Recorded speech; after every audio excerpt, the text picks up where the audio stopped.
This Talking Flutes podcast is kindly sponsored by Trevor James Flutes, making life sound beautiful. You can show them some flute love by following them on Instagram at TJ Flutes, Trevor James Flutes on Facebook, and at trevorjamesflutes.com.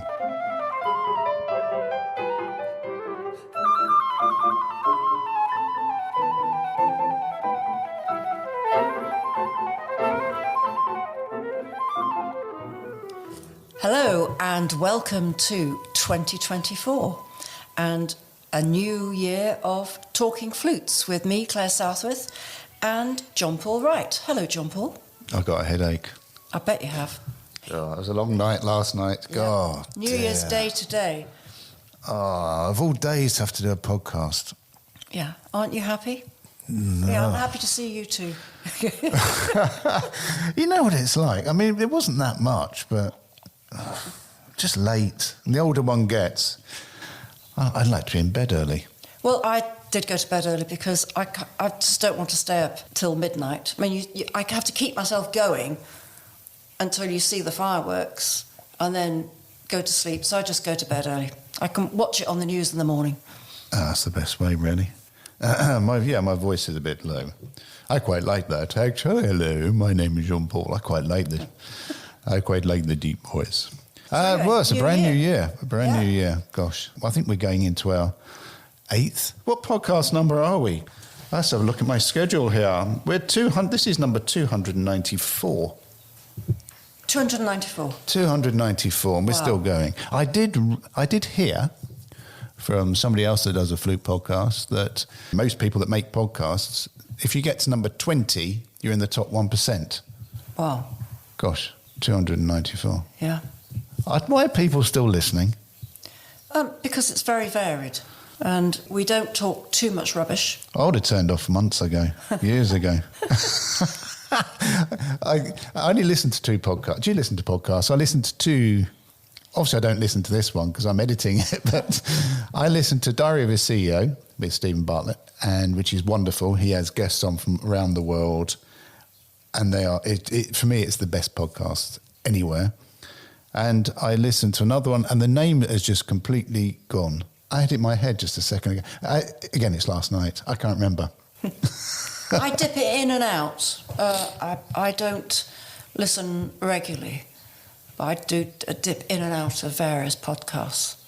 And so do our audience, because download numbers, because we only measure downloads, we don't measure streams, because download is when you physically download them into your device. And depending on the concept, if I'm doing one of my little bite size, that tanks every week. If you're doing one, as you did one with Liz Walker, which was a really, really good one and very, very pertinent. In fact, so pertinent that I actually put the whole podcast up on Facebook. So our audience dip in and dip out.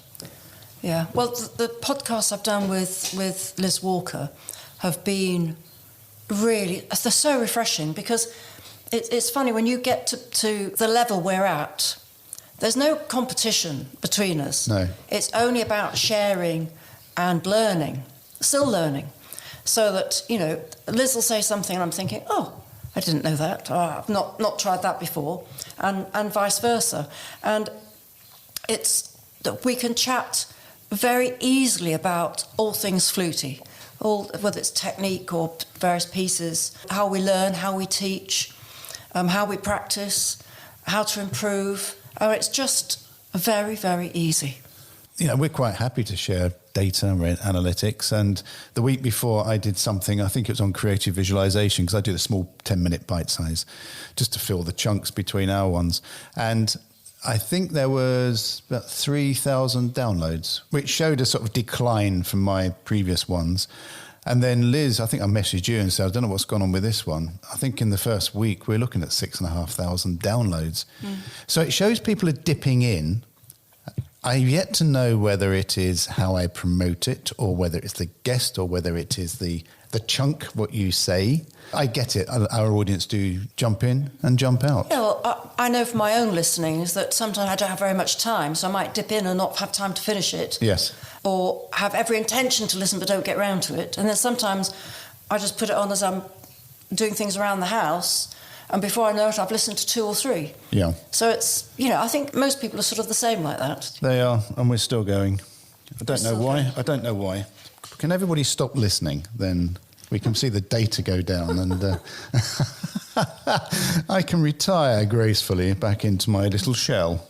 Claire, I think we put some things down, didn't we, about New Year? Because there is that old thing, New Year, New You. Mm-hmm. And I find the older one gets, the enthusiasm for New You tends to sort of dissipate, which is completely wrong, because when my great-grandmother was 100, I think I've told you this story, great-grandmother, this is a long time ago, one of my parents told me to go up and ask if she had any advice, and she said, well, if I'd known when I was 90 I had 10 more years, I would have done so many more things. Actually, if I'd known when I was 50, I had my whole life again, then I really would have dedicated more time to doing things.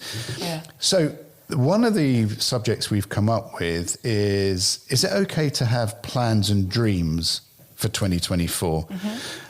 Now, I'm one of these that think, I used to dream a lot and not many of my dreams came to fruition. But looking back, were they in essence just a dream? Was it a realistic focus? Was there any foundations on that?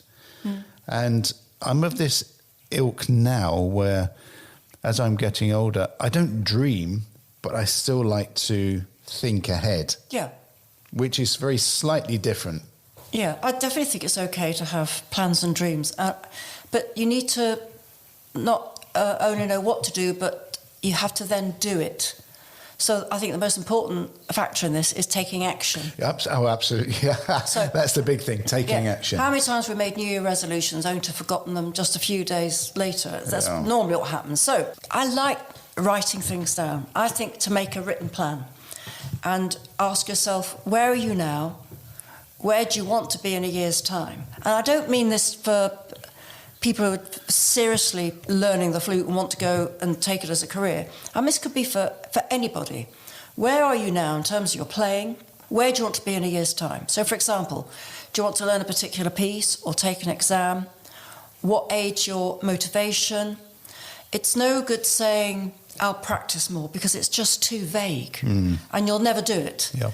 So you've got to be specific. You've got to think about a big plan down to a small plan. So if we said, okay, I want to do more practice, you then have to say when, how, what are your targets, your time limit. You can break it down into much smaller bits. I think a great motivator is to listen. Could be to our podcast, JP. It could be. I think you have to listen to a performance of someone reputable every single week, and then write a critique of that performance. What do you like about it? What don't you like about it? It's such an incredibly good development activity where you listen and you're critical thinking. What is it that you like or don't like? What could be improved? What would you like more of? Who to listen to? William Bennett, Rampal, Galway, Gareth Davis, Dennis Borokoff, Jacques Zone, Michael Cox, Paula Robeson, Wissam Bustari, Nesta Torres, Alexa Still, Jasmine Choi, Tavs van Leer. You can keep going. Mm-hmm. And you listen, and then you try and assess what it is you're listening to. It reminds me of, I introduced a listening class on my flute course at Woldingham, and we listened to so many performers without mentioning who they were, and it freed up the opinions of everyone listening, because they didn't know who they were talking about. So saying something was nice was not an option.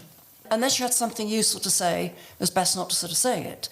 So why do you like it? Was it the phrasing, the tone, articulation, the interpretation? And what didn't you like? All those same things. And I said it freed up their thinking because they didn't know who was playing. And then after we discussed it, we said, right, well, it was this person. And they'd go, oh, wow. And they had no idea. And it was people from, it was interesting, could be played performances of someone from at the beginning of their career and then something from the same person at the end of their career. And you could hear how someone had changed over the years. So you'd say, actually, that's the same person. So are you looking almost like journaling, which I think journaling is a fabulous thing for people to do anyway, which is, we've done a podcast on that before, which is writing down each day your thoughts, what you've achieved, what you've been unhappy with. And then once you've done that, you can then turn the page and start the next day a brand new page. If you're writing your plan and chunking your plan into smaller units, what's the measurable on that? Because we all like measurables, don't we? Otherwise, that's why New Year's resolutions don't work. Yeah, well, I think that's why you have to get very much into the small detail of it. When I said it's like, say, I'm going to practice more, that means nothing. You've made your plan when? Okay, so the measurable is you do something that's achievable. I'm going to practice. So if you're just playing for fun, I'm going to practice every Monday after school and every Saturday morning. If you're a student, you can say, I'm going to be practicing every day when I don't have lectures or classes or anything, that I'm going to do minimum of this per day, and on this afternoon or this morning, I got time off. So you be specific. And then it might be that you want to learn a particular piece or do an exam or do an audition, and you think about what's required for each for whatever the project is that you've got, and then break that down. It might be one piece, it might be a collection of pieces. There are many, many variables. You know, it could just be the speed of a piece, that I'm learning this piece and it's at this speed, but it needs to be at this faster speed by this date, and I'm going to work it through. So by the end of this week, I'll be this fast, and the end of the next week, that fast.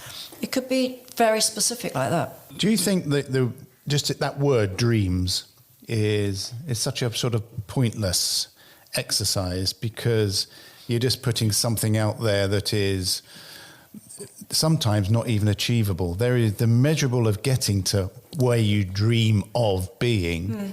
No, I love having dreams. My dream was always to try and play in the LSO, and then I went and played in the LSO, and it was so exciting to have achieved what had always been a dream. And I think it's good to have dreams because it keeps you working. So when does realism and a dream, where's the overlap? Where's that Venn diagram? Oh, that's so difficult. It is. JP. It's so difficult. Because I hear so many people in life having these big, elaborate dreams. Yeah. And whilst I don't know they're not going to achieve it, not everybody can hit these dreams. Otherwise, we'll be living in utopia. Yeah, well, my dream was at a point of time where I thought that was going to be achievable. Sure. So it's no good saying I'm going to be a solo recitalist when you haven't actually got the talent or the skill to become a professional. Maybe your dreams have got to adapt according to where you are in life. Yeah, it also then has to be tempered to not having a thought or a desire, but as you started this podcast with taking action. Yep. Because we all say, I must practice more, or I must do this, or I have to do this. But this is why New Year's resolutions don't work, because we have to take action, and taking action is the hardest thing to take. If we've got a problem with our sound or problem with something, taking action will be taking guidance from another. No, absolutely. I mean, most New Year resolutions you've forgotten about after a few days. We're being flute specific here. Oh, absolutely. We're not being life specific, we're being flute specific. And all I'm saying is that because we work with our phones, we write things on our phones now and computers, whatever you've written down, check on it in the next year. Well, you can check on it every month if you like, but it's lovely if on the next New Year's Eve you look at your dreams or aspirations for the previous year and see whether you achieved them. And if you didn't, then you ask yourself, why didn't I achieve those dreams? Was I lazy? Did I not take action? Were they too ambitious? Were they not ambitious enough? And so you assess maybe each year. So targeting, you're very much of the opinion that we should all start the new year as a new slate. I mean, we can do that any day anyway, absolutely. But it just seems so mentally right being the 1st of January. New Year's refreshing. It's a new start. I always feel this. I hate New Year's Eve. Yeah. For me, it's the worst day of the year. Hate it.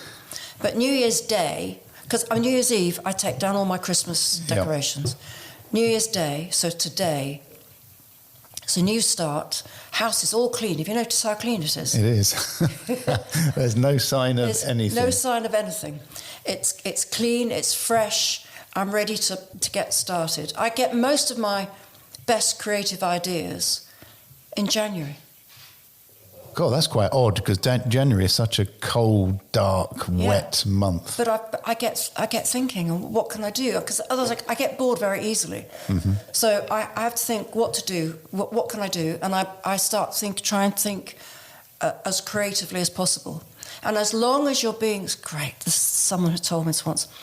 As long as you're being creative, that's all that matters. Yeah. Do you have a thought with an end goal and then work backwards? Or do you think this is what I need to do and then not really know where you're going towards? I try and think of challenges, especially now. I think of a challenge that is going to be something that will push me, but I think that can be achievable. And in my playing days, I had my year mapped out, and mapping out would be quite easy because you'd have to see what work did you have. So it might be that you're about to start in January and you want something new for your students. So I always had a new plan for the students in New Year. I also did that in September, actually, the new academic year. And then I'd look and see what concerts have I got. What type of concerts? Is it orchestral, chamber music, solo recital, concerto? And then I can work around that. So my timetable would be constructed around those needs. The bigger the occasion, the more time I had to give myself. And I would plan that.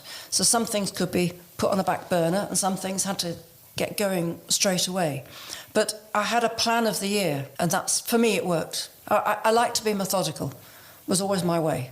So instead of planning dreams, plan challenges. Yeah. Which is a very interesting play on words, that, isn't it? You're looking at challenges that you would like to solve or overcome. Yep. And then chunk that down because then that would give you full momentum to... Yep. Yeah, dreams is a bit sort of wishy-washy, isn't it? Airy-fairy. And they don't always come true. So it's being realistic, but give yourself something that will push you. Maybe it's you've always wanted to go on a flute course and you've never had the nerve to do it.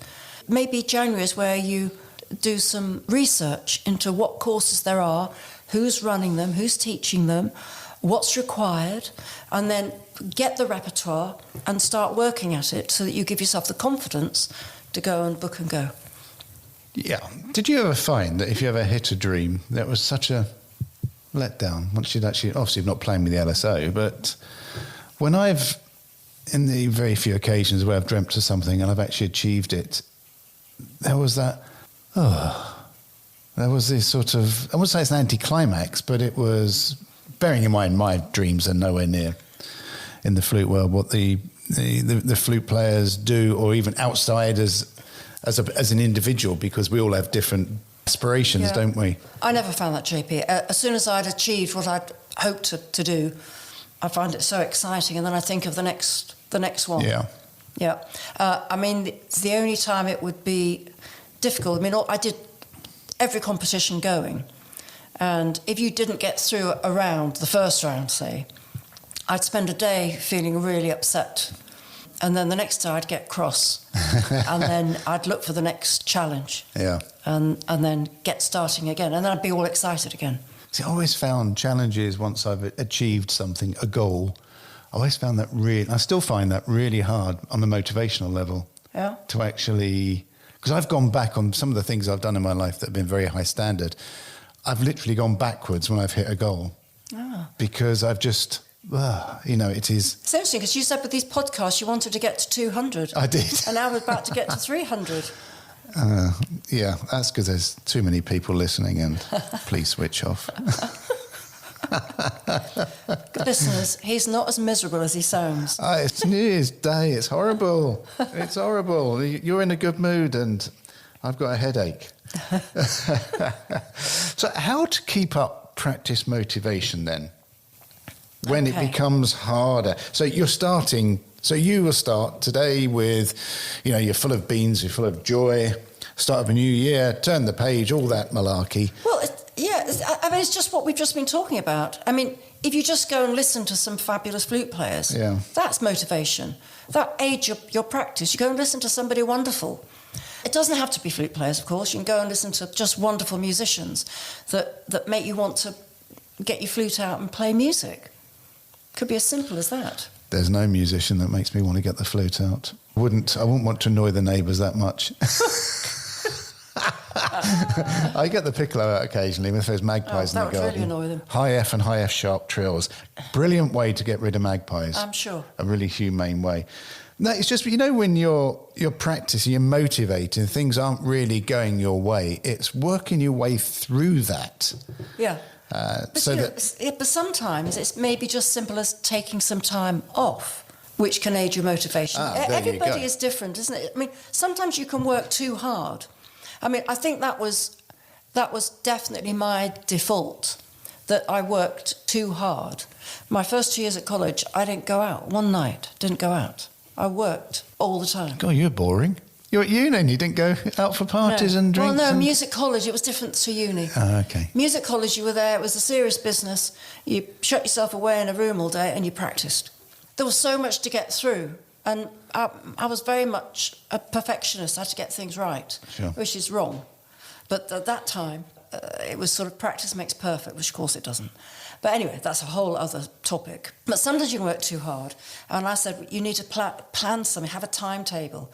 Certainly if you're a flute major at conservatoire level, plan your time off, treat it like any other job in terms of work, but also time off. And that will make you a much happier person rather than feeling guilty all the time that you've not done enough work. There's not many flute students I see that are genuinely happy. Wow. Yeah, whether it's just because it's the flute, but it's such a hard life to study an instrument. It is. What's really important is the environment you're in. Yeah. Because I found over the many, many years, from when being a student to teaching in these major establishments, the Royal Northern College of Music, the Royal Academy, Cheetham School of Music, the Purcell School, and as a student and then as a professional, that the group of people around you, which is constantly changing, helps determine the mood around you. Yes. So if you've got a really positive group, the energy is fantastic. So some years you think, I can't seem to get this group of students going. They seem to be a little bit low and, struggling all the time. And then a year later, the place is full of these, really enthusiastic, happy, positive people. And you think, the whole mood has changed. I think if you're in a group, if it's difficult to get them motivated and inspired, that's up to you. You take the action, you try and inspire them and change your attitude, and hopefully it rubs off on someone else. Yeah, there's always some dementors around, aren't there? Those that drain energy. Drain energy, yeah. Don't be a drainer. No. Yeah. And on that, new year, new you, new flute playing, new thoughts, new desires, new challenges. When is the right time to change your teacher? Okay. That's such a vague question. It is a vague question.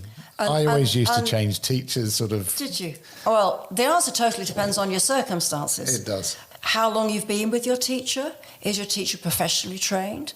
Are you progressing? Does your teacher have students that have been successful or not? Are your lessons varied or are they always the same? Are you learning new information?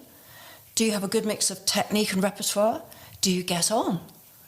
Are you encouraged to interact? We're talking about, there are so many variables here, aren't there? Changing your teacher regularly is not an answer to you being successful. And I think that's why a lot of students change regularly, because they think they're going to get a different scenario and that they'll suddenly become much more successful. Sometimes you see biographies of players that list zillions of teachers. If I make a really big generalisation here, bigger the list of teachers, the more boring the player is. Yeah, okay. That's a big generalisation, but you need a few years to develop your own identity. It's not your teacher's identity, it's your identity, but a teacher gives you that opportunity to develop your own style, and you get a chance to understand their sort of philosophy. And then after a few years, maybe you're in a better place to make a decision as whether you should move. Yeah, I mean, if you look at all the top flute players around, their list of teachers is really quite small. Quite small, yeah. But it's also to do with understanding that your teacher is not there to be your friend, your teacher is there to guide. And guiding someone is not necessarily a very pleasant, and I mean pleasant as in it's not all rainbows and roses. Sometimes it's hard talking. Sometimes it's not easy to get the vibe that the teacher's trying to get over to you, but they're doing it for the right reasons. The reason why I used to swap teachers quite regularly is that I didn't like sometimes the truth that was being told. Mm. And I've had students in the past who haven't liked the reality of where they're at, or the fact they might not make it, or they're not doing things in the sort of the right way, and they find it very difficult to take criticism. And I always tried to be constructive in the criticism, because the thing is, what is the point then if they don't know? What's the point of them coming to you? I'm talking really now about the high end now at conservatoire level. These are people who want to be high achievers. They want to get jobs. And it's my job is to help them get a job, is to help them be employable. So if there's a certain aspect of their playing that really needs work, I can't just dress it up. You have to say, look, your technique's not strong enough. It's not going to get you into the profession. You need to work at it much harder, because technique can be learnt. It could be a particular area of technique, like it could be articulation. And you say, you listen to people around you. You've got work to do. You've got catching up to do. Go and listen to, X, Y, Z, and try and learn from them and try and see where it is you need to be. So you have to be, it's sort of hard truths. So as a teacher, you have to be willing to have the difficult conversations. In order then you can say, well done, that's fantastic, you've worked really hard, you've really improved. Catch up. I think every student or every person in their musical career will have catch up, because sometimes you're very aware that you have an ability in a certain area, you have weaknesses in the other. If you spend all the time on the weaknesses, then you'll lose on the good side. When is catch up, or how easy is catching up in certain areas without losing from the areas that you're actually good at? So it is putting your resources into the challenging parts and making sure you don't lose. Well, on a professional level, it's in terms of, I'm talking about music students. Yeah. You've got all the time in the world. You've got hours every day. So you can afford to spend the time on your weaker areas and still working at your better areas. And you will catch up. You might not be as aware of your improvement as your teacher. Yeah. And it's because it's difficult to be objective when it's yourself. You can't be objective. Or it's very difficult to be objective. But in that scenario, you put in the hours and you improve. But, we never stop learning. The best musicians are the humble ones who say, I'm always learning. When I was teaching, I always learned from my students. I thought that's one of the best things about teaching, that you learn something new every time. And it's the areas of weaknesses that certain teachers will highlight, which sometimes can be quite brutal, but it's the way that it is passed over. If it's passed over in a way that doesn't work for you, then I believe that's the time to move on, because obviously there's a breakdown in the communication styles between them both, or you're not listening. Yeah, if you don't trust what your teacher's saying, then there's something really gone amiss. You need to trust what they say and what they want you to do, and then you can only gauge it with the success you have as a result of that. But if you feel you're not achieving, you're not improving as much as you feel you ought to, and you've given it a really good go, talk to your teacher. Say that you don't feel that things are improving as it should, and see what they say. But then maybe it's time to maybe go and have consultation lessons and see if someone puts information across in a way that appeals to you more. I mean, we know there are different styles of playing and different styles of teaching. And sometimes you can have teachers who've learnt through a particular style. Say it's the French flute school, so Moyes, Gilbert, Bennett, Galway. If you've come through that route, if you've got teachers that have learnt from those people who are teaching in that style, they could all say the same thing but differently. Yeah. And one, it gets through to you, and one, it doesn't. So it might be a case of that you have to seek out the teacher that can communicate with you better. So I think that answers the question, really. And it's not great, really, that you know your challenges, but in any other, or many other aspects of life, if you're putting a lot of work in, you will see the rewards of that work. But as a musician, that reward is only measured by your teacher actually noticing the improvement, not necessarily yourself. You know, when you change somebody's embouchure slightly and the player goes backwards, for that player, that's horrible. Yeah. But the teacher can begin to hear the difference immediately, even though the player can't. And then the development's quite quickly afterwards. But the player still thinks it's unnatural and horrible. You know, I wish there was lots of money within the music business, the music industry, where you could be like the top sports people, I say, where you have a team that help you. So you've got the sort of the actual practical teacher, the technique. You've got the psychologist. You've got the physio. You've got the nutritionist. You've got the various people around you that help you achieve the best. Wouldn't that be nice? It'd be really interesting how that would play out in someone that is naturally gifted, that the only thing they had to be concerned about was being in the moment on that stage or in front of that microphone playing. They didn't have to think of anything else. Wouldn't that be wonderful? Thing is, there's no money in music, whereas in sport there's so much money. You know, so this is a dream. Wouldn't it be nice though? It would. I think the most important thing is I think musicians would need psychologists to help them, because it's hard not to be emotionally affected every day of your life from the first moment you pick that instrument up. Absolutely, a psychologist, you need a manager, you need someone who's going to actually do all the legwork in terms of getting you known and contacts and getting you work, because that's what we have to be, everything. That's a musician's life. You've got to be your own manager, your own trainer, your own teacher, often if you've left college and not having lessons anymore. You know, in another world. In another world. But it's not. It's January the 1st, and you have a whole world in front of you, don't you? You have a whole year in which to write down your challenges and to assess those challenges, put realistic assessments, but most importantly, as you start this podcast, Claire, take action.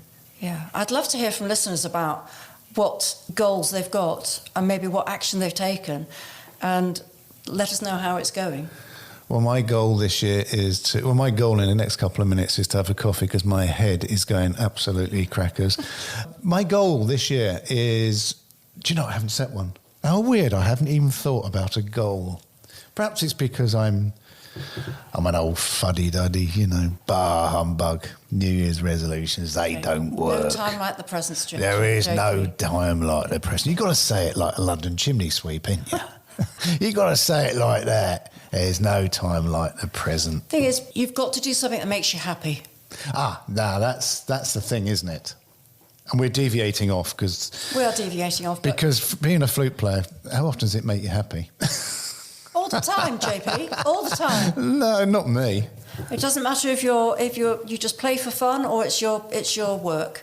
You know, it's such a wonderful instrument. There's so much good about it. It's fabulous. So enjoy, listeners, enjoy playing, enjoy your time playing, and give yourself lots of challenges and enjoy the journey. And don't listen to me. No, don't listen to you. I'm doom and gloom, aren't I? Okay. And lots of self-praise. This is really hard. When you do make improvements or you have a nice or a productive practice session or a productive lesson, don't just sort of push it away. Yeah. Reward yourself, it's with whatever that might, something actual a physical reward or a mental reward, doesn't matter, but reward yourself for all your efforts. There you go. And on that note, welcome to 2024. And how many more podcasts can we get through, JP? Oh, God knows. Gosh. Oh, we're going to get to 300, ain't we? Because that's in a few weeks' time, like, know what I mean? Do we have to give something away again? I don't know why I'm speaking. I don't know why I've got my London chimney sweep. Your Cockney accent on, no. But yeah, I think it's probably time for a giveaway if we reach 300. Gosh. 300 podcasts, that's a lot. That's a lot of hours, isn't it? It's probably about 230 hours in total. Yeah, it's a long time. It is. And you're the only... You always know when it's your podcast because the numbers go up. When it's mine, they tank. I'm sure that's not true. They tank. Perhaps I should do one like this. Hello. No one would listen. But we're open to all ideas, so people, please write in on all our normal channels. Yeah, I mean, and let's not underplay it. We've been doing this nearly 7 years. That's a lot of podcasts, a lot of subject matter. And I promise, actually, one of my goals this year will be to archive everything properly and make it so that people can listen to earlier podcasts much easier than scrolling down. They can find them easily. Yeah, so I do have a goal. Good. Because we were the first podcast, Flute Podcast, and I think let's make sure that in 10, 20 years' time, when I'm pushing up daisies, that this material is still out there. Actually, I won't be pushing up daisies. I'll only be... I hope not, JP. God, the world would be a much happier place, wouldn't it? Hopefully. Right, Claire, lovely. Thanks for inviting me down. And I just want to go back to bed now and enjoy a bank holiday. Bank holiday Monday, knowing full well I'm back at work tomorrow. I'm full of the joys of the new year, and I wish the same for all our listeners. I look forward to chatting to you next time. Do you know, it's so annoying you're in a good mood. I'm normally in a good mood, it's just today. Bye, everybody.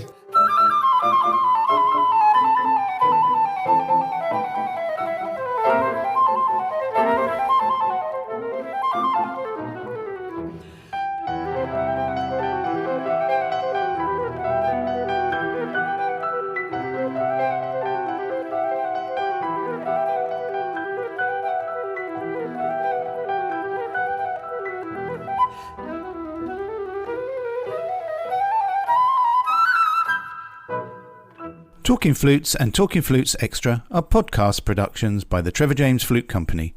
For more information, visit trevorjamesflutes.com.